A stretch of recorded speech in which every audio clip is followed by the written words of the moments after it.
오늘 우리에게 주시는 하나님 말씀은 열왕기하 14장 1절에서 15절의 말씀입니다. 이스라엘의 왕 여호아하스의 아들 요아스 제2년에 유다의 왕 요아스의 아들 아마샤가 왕이 되니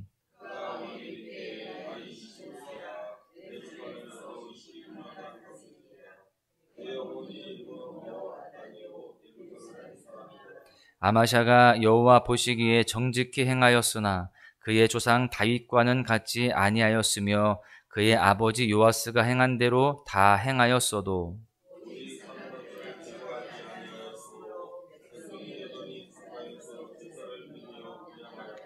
나라가 그의 손에 굳게 섬에 그의 부왕을 죽인 신복들을 죽였으나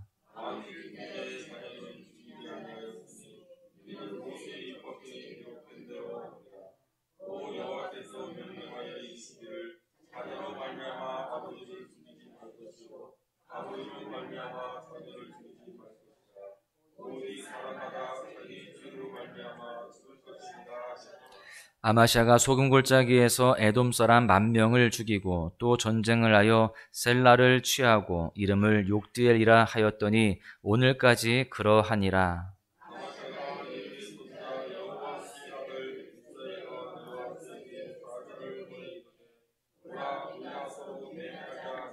이스라엘의 왕 요아스가 유다의 왕 아마샤에게 사람을 보내 이르되 레바논 가시나무가 레바논 백향목에게 전가를 보내어 이르기를 내 딸을 내 아들에게 주어 아내로 삼게 하라 하였더니 레바논 들짐승이 지나가다가 그 가시나무를 짓밟았느니라.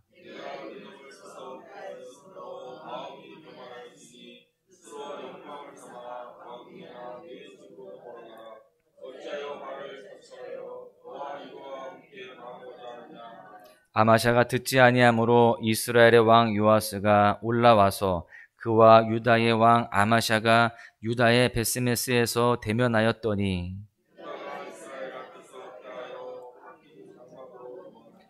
이스라엘 왕 요아스가 베스메스에서 아하시아의 손자 요아스의 아들 유다 왕 아마샤를 사로잡고 예루살렘에 이르러 예루살렘 성벽을 에브라임 문에서부터 성 모퉁이 문까지 400규빗을 헐고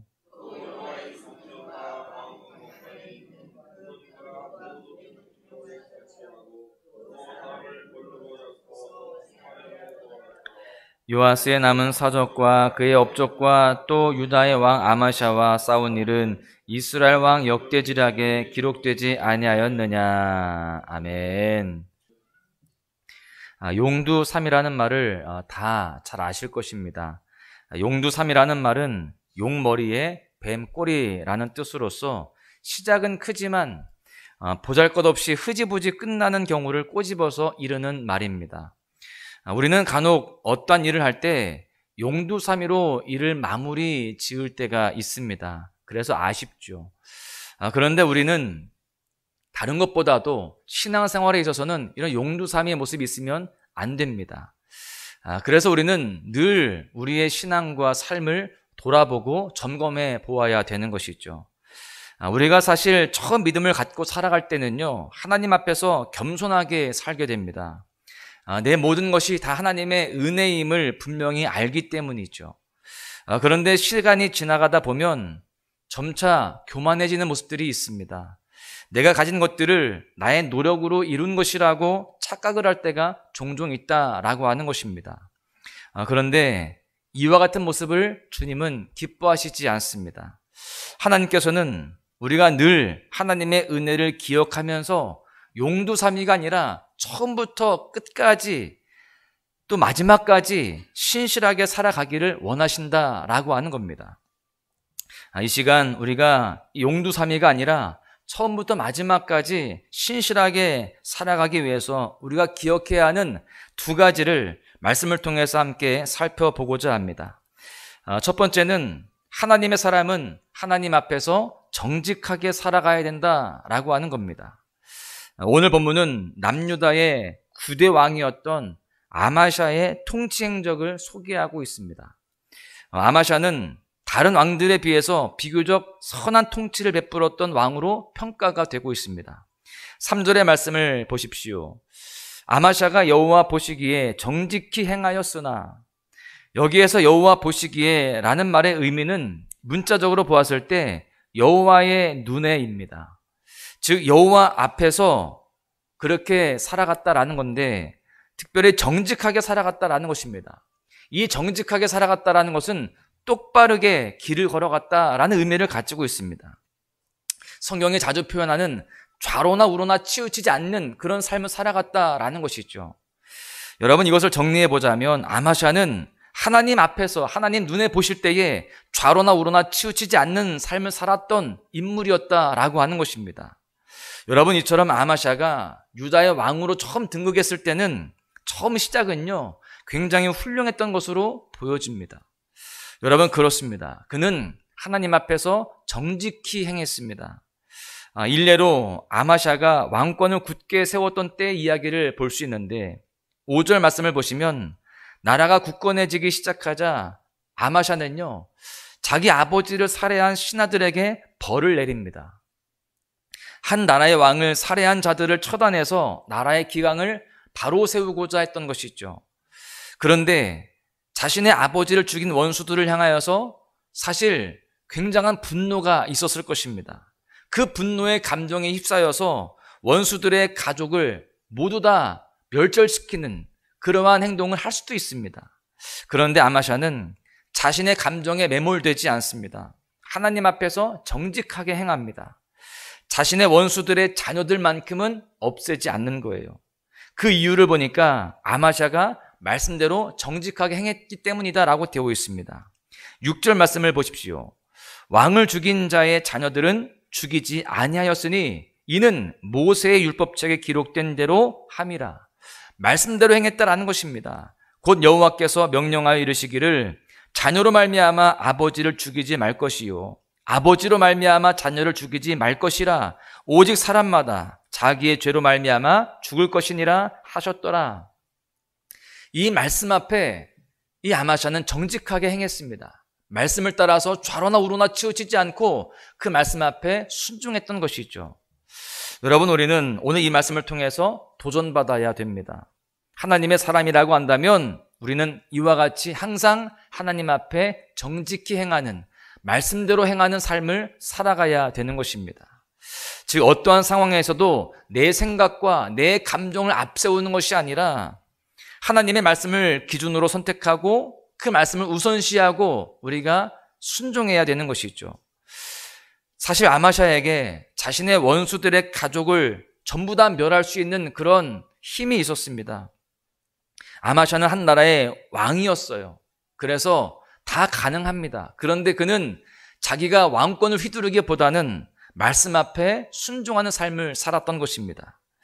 여러분, 우리도 오늘 이 말씀과 같이 하나님 앞에서 정직한 삶을 살아가야 할 줄로 믿습니다. 내 생각, 내 감정이 우선이 아니라 하나님 말씀을 우선시하는 그런 모습이 되어야 한다는 것이죠. 그래서 우리는 이렇게 하루를 시작할 때 말씀으로 시작합니다. 주님의 말씀에 귀를 기울이고 주께서 말씀하시는 대로 순종하고자 이 자리에 모였고 또 소망의 묵상으로 나아가는 줄로 믿습니다. 우리 모두가 그렇게 살아갈 때에 하나님은 우리의 모든 삶을 지켜보고 계시고 또한 모든 것들을 주관하시는 줄로 믿습니다. 잠언 15장 3절에 보십시오. 여호와의 눈은 어디서든지 악인과 선인을 감찰하시느니라. 여러분, 그렇습니다. 우리는 오늘 모든 것을 아시고 모든 것을 감찰하시는 하나님 앞에 살아가고 있는 것입니다. 하나님은 어디서든지 우리의 모든 생각과 행동과 마음을 보고 계세요. 그리고 또 이 말은 무엇을 의미하느냐? 하나님은 어디서나 우리를 지켜 보호하신다라는 말씀이기도 한 것입니다. 여러분, 우리가 하나님 앞에서 정직하게 살지 않을 이유가 하나도 없는 것입니다. 항상 우리의 모든 상황을 헤아리시고 지키시는 하나님 앞에서 우리가 하나님의 사람답게 정직하게 살고 또 하나님 앞에 말씀대로 순종하는 삶을 살아가야 할 줄로 믿습니다. 그럴 때 하나님은 우리를 지키시고 인도하시며 보호하시는 줄로 믿습니다. 두 번째는요, 하나님의 사람은 끝까지 믿음을 지켜야 한다라고 하는 것입니다. 아마샤는 우리가 앞서 살펴보았듯이 하나님 앞에서 정직하게 살았던 인물이었어요. 그런데 이와 같은 평가는요, 끝까지 지속되지는 못합니다. 아마샤가 하나님의 은혜로 나라를 다스리던 때에 아마샤는요, 소금 골짜기에서 벌인 전쟁에서 에돔 사람 10,000명을 물리치게 되었습니다. 그리고 다른 전쟁을 통해서 셀라라고 하는 성읍을 점령할 수 있게 되었습니다. 그래서 아마샤는 그 성읍의 이름을 욕드엘이라고 했는데 이것은 하나님에 의해 주어진 곳이라는 의미를 담고 있습니다. 여러분, 이렇게 겉으로 보기에는 지금 아마샤가 계속해서 좌우로 치우치지 않고 하나님 앞에서 정직하게 살고 있는 것으로 보여집니다. 그런데 아마샤는 그렇게 계속되는 승리로 인하여서 하나님의 은혜를 기억하지 못합니다. 현재 주어진 그 승리가, 그 은혜가 자신의 노력의 결과라고 하는 교만한 그런 마음들이 들기 시작한 것이죠. 착각을 하기 시작했습니다. 여러분, 이와 같은 교만은요, 자연스럽게 우상숭배라고 하는 죄로 이어지는 것입니다. 역대하 25장 14절의 말씀을 보시면 아마샤가 에돔 사람들을 죽이고 돌아올 때에 세일 자손의 신들을 가져와서 자기의 신으로 세우고 그것들 앞에 경배하며 분향한지라. 이 역대하 25장은 본문 열왕기하 14장과 동일한 이야기를 담고 있는데요. 이 말씀을 보니까 아마샤가 에돔 사람을 물리친 이후에 우상 숭배를 했다라고 되어 있습니다. 하나님의 은혜를 잊고 이 모든 것이 자기의 노력과 힘이라고 착각을 하게 된 것이죠. 여러분, 이와 같은 모습을 보시고 하나님은 크게 노하십니다. 역대하 25장 15절의 말씀을 보시면 그러므로 여호와께서 아마샤에게 진노하사 한 선지자를 그에게 보내시니 그가 이르되 저 백성의 신들이 그들의 백성을 왕의 손에서 능히 구원하지 못하였거늘 왕은 어찌하여 그 신들에게 구하나이까 하며, 하나님은요, 아마샤에게 한 선지자를 보내십니다. 그를 책망하게 하신 것이죠. 우상을 섬기고 교만에 빠진 그 아마샤를 다시금 돌이키시기 위해서 그렇게 책망을 하신 것입니다. 이것은 회개할 기회를 주시는 것입니다. 그런데 이때 교만한 아마샤는요, 선지자에게 이렇게 대답합니다. 역대하 25장 16절에 보십시오. 선지자가 아직 그에게 말을 할 때에 왕이 그에게 이르되 우리가 너를 왕의 모사로 삼았느냐? 그치라. 어찌하여 맞으려 하느냐 하니, 아직 선지자의 말이 끝나지도 않았는데 아마샤는 선지자에게 이렇게 말하는 거예요. 말을 딱 잘라가지고요, 언제 너에게 충고할 권리를 주었느냐, 그렇게 다그치면서 계속해서 말을 이어간다면 벌을 내리겠다라고 겁박을 합니다. 그래서 이러한 상황을 본 선지자는요, 하나님이 이 아마샤를 벌하시고자 작정하셨다라는 것을 깨닫게 됩니다. 이때부터 아마샤는요, 하나님의 은혜를 잊고 오만방자하게 행동을 하기 시작합니다. 본문 8절에 보십시오.